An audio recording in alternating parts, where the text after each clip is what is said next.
अस्सलाम वालेकुम। मेरा नाम डॉक्टर फैसल रशीद ख़ान है। मैं कंसल्टेंट साइकियाट्रिस्ट हूँ। आज मैं एक दफ़ा फिर बात कर रहा हूँ ज़हनी दबाव पे, ज़हनी तनाव पे, जिसको मेंटल स्ट्रेस, मेंटल टेंशन कहते हैं। देखें, एक बात ये समझने की है कि not all stress is bad.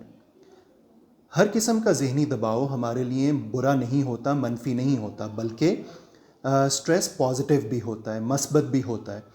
अगर हमारी ज़िंदगी में कोई दबाव ना हो, कोई परेशानी ना हो, कोई हमें काम ख़त्म करने की, रोज़गार कमाने की टेंशन ना हो, तो हम इनएक्टिव हो जाएंगे, हम नॉन प्रोडक्टिव हो जाएंगे, हम कारआमद नहीं रहेंगे, मुफीद नहीं रहेंगे, ना अपने लिए ना माशरे के लिए। तो इसलिए सर्टन अमाउंट ऑफ स्ट्रेस, किसी हद तक टेंशन ज़रूरी है। इसको पॉजिटिव स्ट्रेस कहते हैं, इसको यू स्ट्रेस कहते हैं। आपको मेरे राइट साइड पे ये जो इमेज नज़र आ रहा है, ये बहुत मशहूर एक कर्व है। इसको स्ट्रेस कर्व भी कहा जाता है, इसको परफॉर्मेंस कर्व भी कहा जाता है। अगर आप देखें तो इसके वाई एक्सेस पे आपको परफॉर्मेंस मिलती है, और इसका जो एक्स एक्सेस है उस पे आपको स्ट्रेस के लेवल्स मिल रहे हैं। तो अगर आप ये देखें कि जहाँ पे स्ट्रेस का लेवल बिल्कुल नहीं है, वहाँ पे इंसान की प्रोडक्टिविटी, फंक्शनिंग ना होने के बराबर है, वो इनएक्टिव है। यानी अगर ज़िंदगी में पढ़ाई की टेंशन नहीं होगी, फेल होने की टेंशन नहीं होगी, तो स्टूडेंट्स पढ़ाई भी नहीं करेंगे। अगर जॉब पे, काम पे वक्त पे पहुंचने की टेंशन नहीं होगी, तो कोई वक्त की पाबंदी नहीं करेगा, पंक्चुअलिटी को नहीं पूरा करेगा।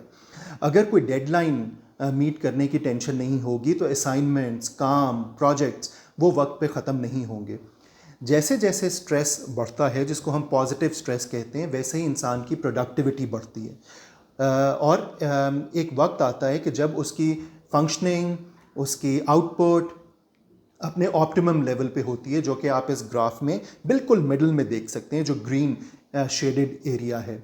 यानी इंसान की जो अफादियत है, इंसान की जो कारामद होने की, जो उसका आउटकम है उसकी मेहनत का, वो आपको अपने प्राइम पे, अपनी पीक पे नज़र आता है। और ऐसा हम रोज़मर्रा की बुनियाद पे देखते हैं कि ये जो स्ट्रेस है इंसान को ज़िंदगी में आगे लेके जाता है, उसकी कामयाबी के लिए ज़रूरी है।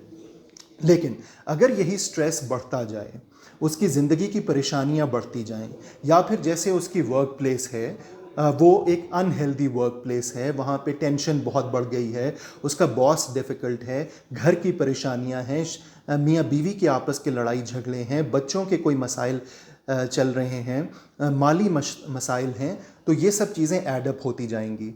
या वो अपने स्ट्रेस को मैनेज नहीं कर रहा, वो इंसान एक वर्क लाइफ बैलेंस नहीं है, काम में वो बहुत हद तक बिज़ी है, या फिर घर के कामकाज में वो ओवरली इन्वॉल्व है, मदर, ख़ातून, तो भी जो स्ट्रेस के लेवल्स हैं वो बढ़ते जाएंगे इस एक्स एक्सिस पे, और एक वक्त आएगा जब प्रोडक्टिविटी गिरना शुरू हो जाएगी, जो कि आप इस इमेज में, इस कर्व में देख सकते हैं कि जैसे जैसे स्ट्रेस बढ़ता जा रहा है, तो फिर इंसान का गुस्सा, उसका चिड़चिड़ापन, उसके नींद के मसाइल, उसकी जिस्म की दर्दें वो भी बढ़ती जा रही हैं। एंग्जाइटी, घबराहट, बेचैनी बढ़ती जा रही है, और आहिस्ता आहिस्ता उसकी प्रोडक्टिविटी गिरना शुरू हो गई है, नीचे आना शुरू हो गई है। और जब आप बिल्कुल उसके एंड पे देखते हैं, जहाँ पे स्ट्रेस के लेवल्स बहुत हाई हैं, वहाँ पे जो उसकी प्रोडक्टिविटी है, जो उसकी आउटपुट है, वो भी बिल्कुल गिर चुकी है। और इंसान फिर किसी डिप्रेशन की बीमारी, एंग्जाइटी की बीमारी, ड्रग अब्यूज़, नशावर अद्वियात का इस्तेमाल, उस तरफ चला जाता है अपने इस स्ट्रेस से को कोप करने के लिए। तो इस कर्व को दिखाने का मकसद, इस वीडियो को बनाने का मकसद यही है कि आप ये समझें कि certain amount of stress is useful for you.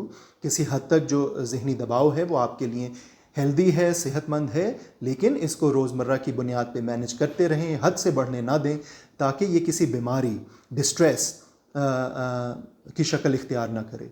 आपके वक्त का बहुत शुक्रिया। खुदा हाफिज़।